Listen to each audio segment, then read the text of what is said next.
प्यारे बच्चों, mid term examination 2002, 2020, 2021 class 9th का जो मैथ्स का पेपर है वो आपको 3 घंटे के लिए करने के लिए दिया गया और उसमें 80 नंबर 80 मार्क्स का पेपर था जिसमें लगभग आधा सिलेबस था। मिड टर्म का मतलब ही होता है कि उसमें हाफ सिलेबस हो, लेकिन इस पेपर की एक विशेष बात यह थी कि ये फाइनल पेपर की तरह आपको पेपर तैयार करके दिया गया कि फाइनल पेपर जो होगा वो किस तरह का होगा। जैसा कि इसमें आपको गाइड किया गया, जनरल इंस्ट्रक्शन दी गई, जिसमें कहा गया कि this question paper content 36 question, मतलब इस क्वेश्चन पेपर में 36 क्वेश्चन है और 36 क्वेश्चंस में भाग ए और बी, भाग ए और बी हैं और ए भाग में आपके पास 16 क्वेश्चन है फर्स्ट पार्ट में और सेकंड पार्ट में फिर 16 क्वेश्चन है। जो पहले 16 क्वेश्चंस हैं वो एक एक नंबर के हैं, दूसरे जो 16 क्वेश्चन हैं 16 मार्क्स के हैं, वो 4 क्वेश्चन हैं और उसमें केस स्टडी या एक जो आपको एक कुछ इंफॉर्मेशन दी गई और उसके आधार पर 5 क्वेश्चन दिए गए, जिसमें 4 क्वेश्चन आपको करने हैं और चारों क्वेश्चनों के एक एक नंबर है, पांचों के, बल्कि 4 की बजाय 5 क्वेश्चन हैं और 4 आपको करने हैं। जैसा कि हिंदी में यहाँ लिखा हुआ है कि इस प्रश्न पत्र में 36 प्रश्न हैं जो भाग ए और भाग बी में विभाजित हैं। सभी प्रश्न अनिवार्य हैं। भाग ए में 2 खंड हैं, खंड 1, खंड 2। खंड 1 में 1 अंक के 16 प्रश्न है तथा खंड 2 में 4 अंक केस स्टडी आधारित प्रश्न है। प्रत्येक केस स्टडी आधारित पर प्रश्न में 5 उपभाग हैं और जो कि प्रत्येक 1 नंबर का है। भाग बी में 16 प्रश्न है जिसमें 2 अंक के 6 प्रश्न है, 3 अंक के 7 प्रश्न है और 5 अंक के 3 प्रश्न है। प्रश्न पत्र में कोई समग्र विकल्प नहीं है। यदि एक अंक के 5 प्रश्न में 2 तथा 3 अंक के 2 प्रश्नों में और 5 अंक के 1 प्रश्न में आंतरिक विकल्प दिए गए हैं, मतलब इंटरनल चॉइस दी गई है। आप यदि इसको दूसरी तरह से समझें तो जो आपके पहले 16 क्वेश्चन है उसमें 16 में से 5 क्वेश्चन ऐसे हैं जिनमें इंटरनल चॉइस है, मतलब आपको क्वेश्चन मिलेंगे 21 और करने होंगे 16। ऐसे ही यदि दूसरे भाग की बात करेंगे तो उसमें आपको जो 2-2 नंबर के क्वेश्चन है उसमें आपको 2 क्वेश्चन में इंटरनल चॉइस होगी, जबकि 3 नंबर के क्वेश्चन में भी 2 क्वेश्चन होगी और जो सेक्शन लास्ट वाला है उसमें 5 अंक के जो क्वेश्चन है उसमें 1 क्वेश्चन में इंटरनल चॉइस होगी। जैसा कि आप लोगों ने क्वेश्चन पेपर देख लिया होगा और ये क्वेश्चन पेपर फर्स्ट शिफ्ट और सेकंड शिफ्ट अलग अलग होते हैं, तो हमारा जो पेपर हम आपको डिस्कस कर रहे हैं वो मॉर्निंग शिफ्ट मतलब जनरल शिफ्ट का क्वेश्चन है, उस पेपर को हम डिस्कस करेंगे। तो यहाँ 1 बाय 1 हमें चाहिए क्या कि आप लोगों को क्वेश्चन पेपर को कैसे लिखना चाहिए, ये आपको बताना चाह रहे हैं कि आपको क्वेश्चंस को लिखने की जो मेथड है वो क्या होना चाहिए। जैसा कि फर्स्ट क्वेश्चन हम देख रहे हैं, उसने कहा किस चतुर्थांश में भुज व कोटि धनात्मक होते हैं। भुज और कोटि धनात्मक का मतलब होता है कि एक्स अक्ष भी धनात्मक हो, वाई अक्ष भी धनात्मक हो। तो वो प्रथम चतुर्थांश है जिसमें भुज और कोटि दोनों धनात्मक होते हैं। उसको हम ये कह सकते हैं कि फर्स्ट क्वाड्रेंट में एक्स एंड वाई की वैल्यू पॉजिटिव है या भुज और कोटि भी धनात्मक होते हैं। इसी तरह से यदि दूसरे क्वेश्चन की बात करेंगे, किसी घटना की प्रायिकता सदैव डैश तथा एक डैश के बीच में होती है। मतलब इसका ये है कि जो हमें फिल इन द ब्लैंक्स करने हैं, खाली स्थान को भरना है, तो हमारे पास जो आंसर है वो प्रायिकता किसी भी घटना की हो, किसी भी घटना के होने ना होने की प्रायिकता का योग देखेंगे तो 1 होगा। लेकिन इस क्वेश्चन के अनुसार यहां दिया गया कि किसी घटना की प्रायिकता सदैव 0 तथा 1 के बीच में होती है, तो 1 से कम नहीं होगी और 0 से कम नहीं होगी और 1 से अधिक नहीं होगी, जैसा कि इसमें मैंने क्वेश्चन में लिखा है। तो आप लोगों को इसी तरह का क्वेश्चन का सॉल्यूशन में देना पड़ेगा। तीसरा क्वेश्चन था दशमलव निरूपण 0.484848 डैश लिखा है, किस प्रकार का है। तो हमें इसमें बताना पड़ेगा कि ये किस तरह का जो है निरूपण है।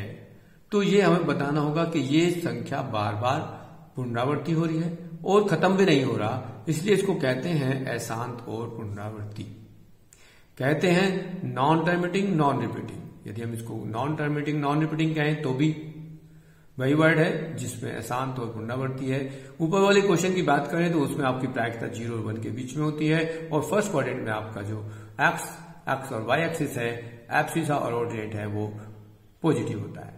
क्वेश्चन नंबर 4 की बात करें तो एक गोले का पृष्ठ क्षेत्रफल 5544 वर्ग सेंटीमीटर है। गोले की त्रिज्या ज्ञात करो।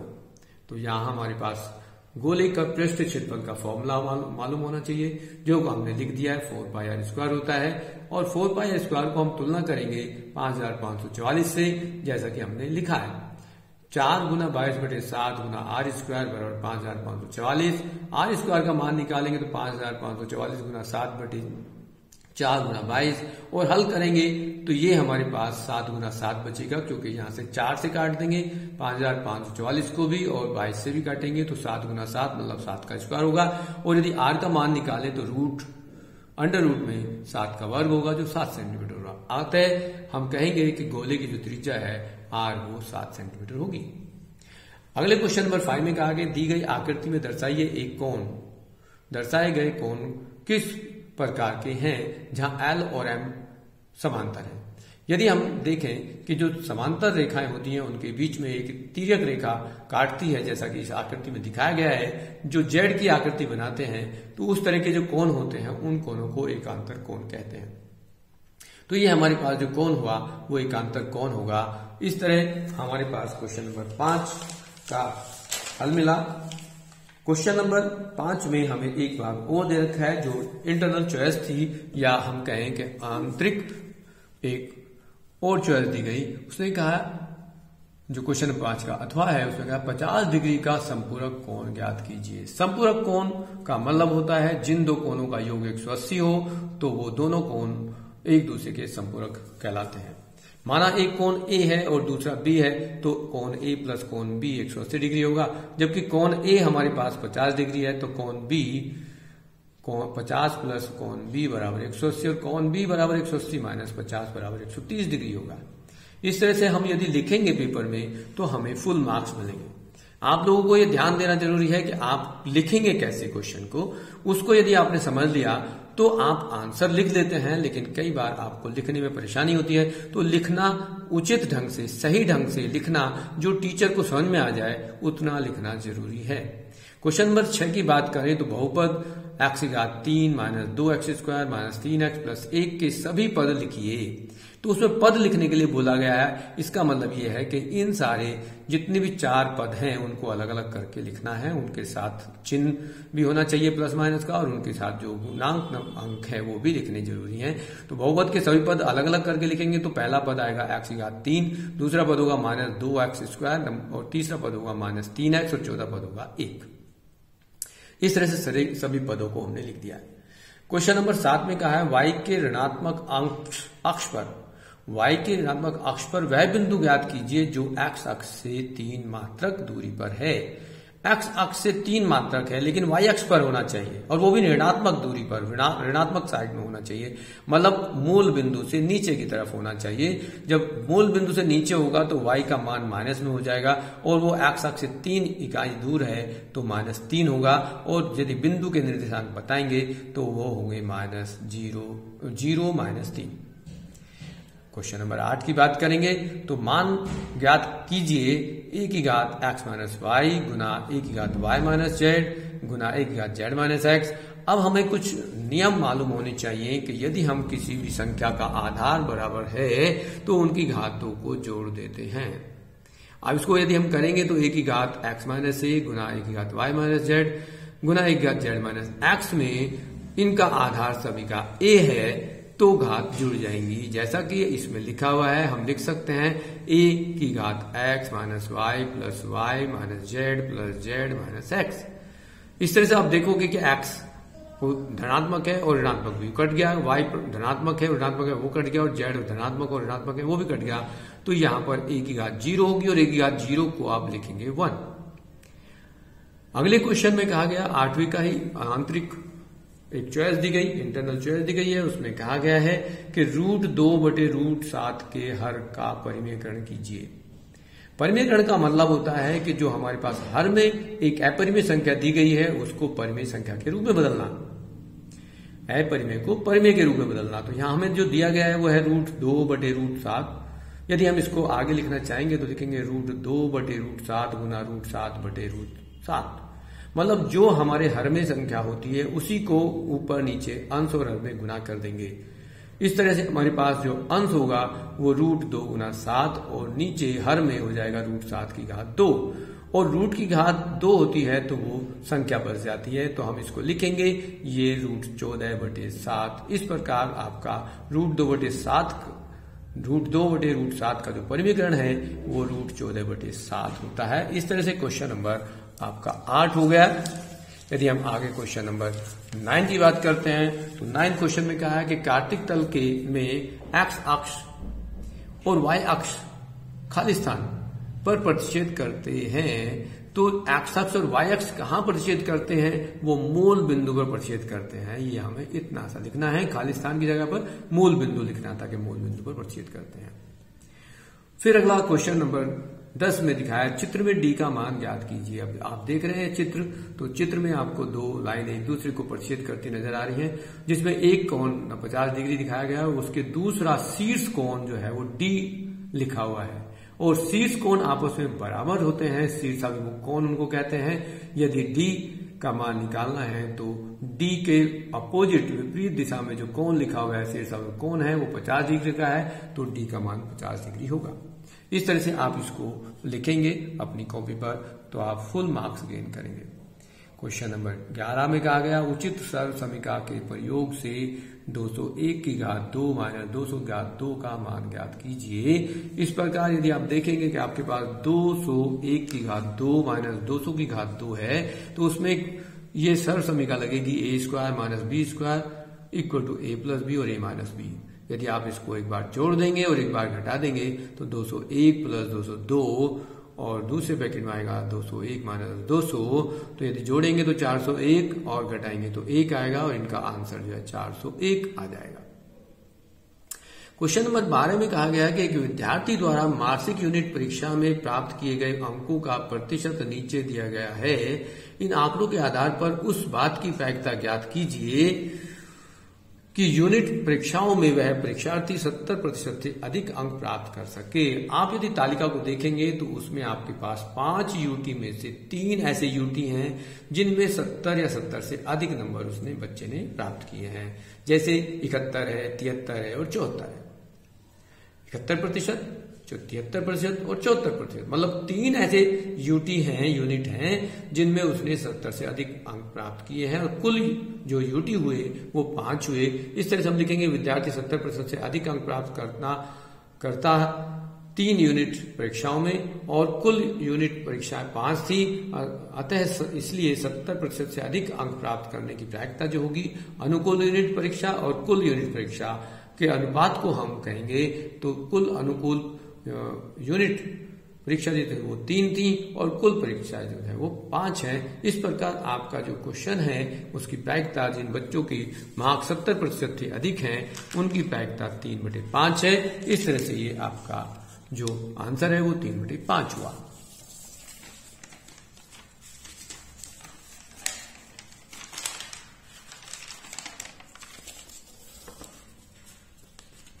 अब क्वेश्चन आप देखेंगे क्वेश्चन नंबर 12 का अथवा भाग है।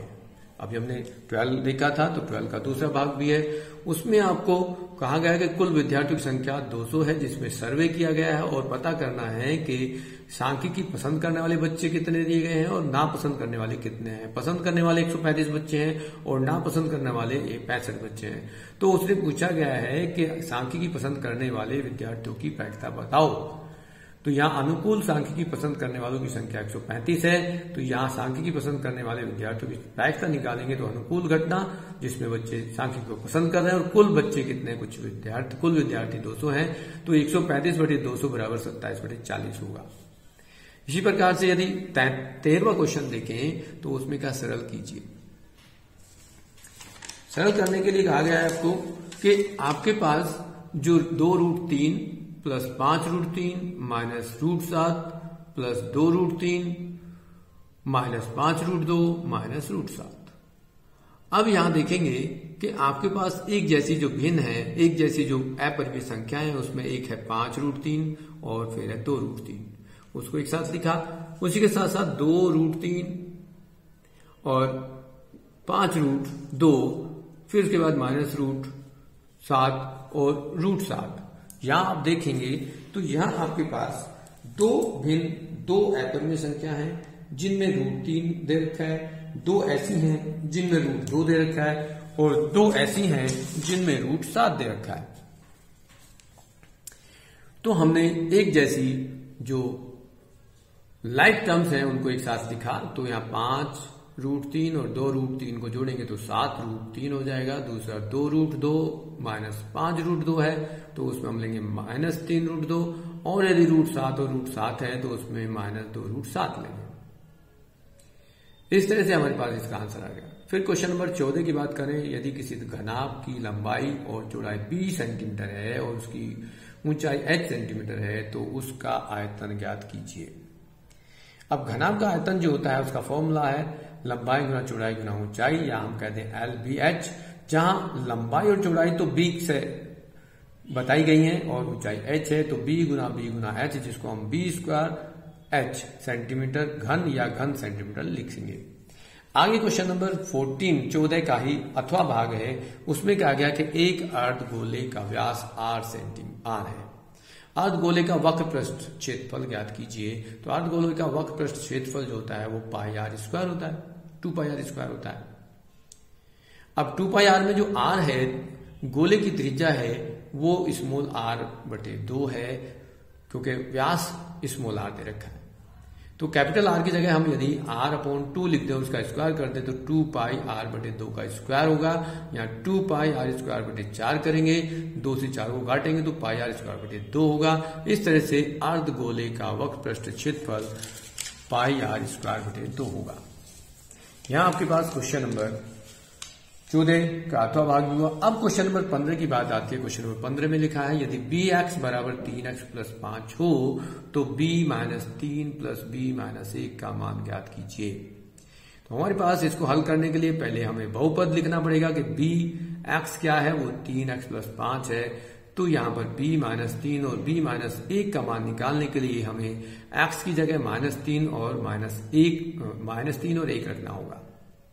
एक बार बहुपद में -3 रख दें और दूसरी बार 1 रख देंगे तो हमारे पास 3 - 3 + 5 + 3 गुना 1 + 5 या -9 + 5 + 3 + 5 होगा। इस तरह से 13 - 9 करेंगे तो 4 इसका आंसर आएगा।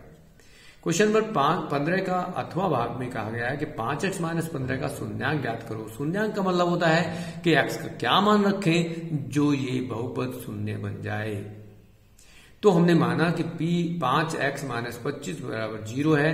5 यदि हम कॉमन लेते हैं तो उसको हम लिखेंगे 5x - 2 बराबर 0, और 5 से यदि 0 में भाग कर दें तो x - 5 होगा। और यदि हम देखेंगे 5 को दूसरी तरफ शिफ्ट कर दें तो x का मान 5 आएगा। अतः इसको हम कहेंगे कि इस बहुपद का जो शून्यांक है वो 5 है। ऐसे ही क्वेश्चन नंबर 16 जो काफी इंपोर्टेंट समझने के लिए जरूरी है, उसने कहा है 5 तथा 4 और 5 के मध्य एक अपरिमेय संख्या लिखिए।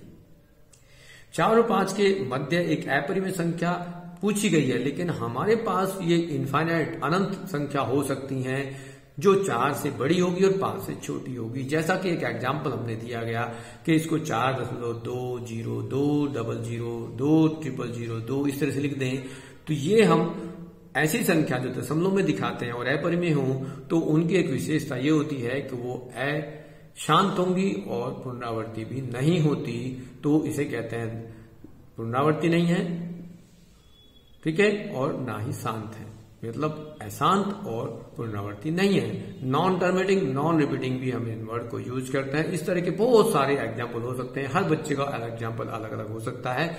इस तरह से हमने फर्स्ट 16 क्वेश्चंस जो आपके पेपर के थे उनको 1 by 1 करके डिस्कस किया।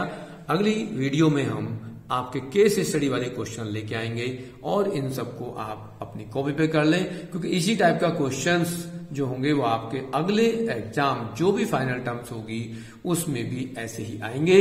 इसलिए आप इस तरह से प्रैक्टिस कर लें, आपको बहुत हेल्प होगी। बट आपको सबसे ज्यादा जरूरी है कि आप लिख कैसे रहे हैं, आपको कैसे क्वेश्चन का सॉल्यूशन लिखना है ये देखना जरूरी है। आप लोग इसको जितना बेस्ट वे में लिख लेंगे उतना ही अच्छे आपके मार्क्स आएंगे। Thank you.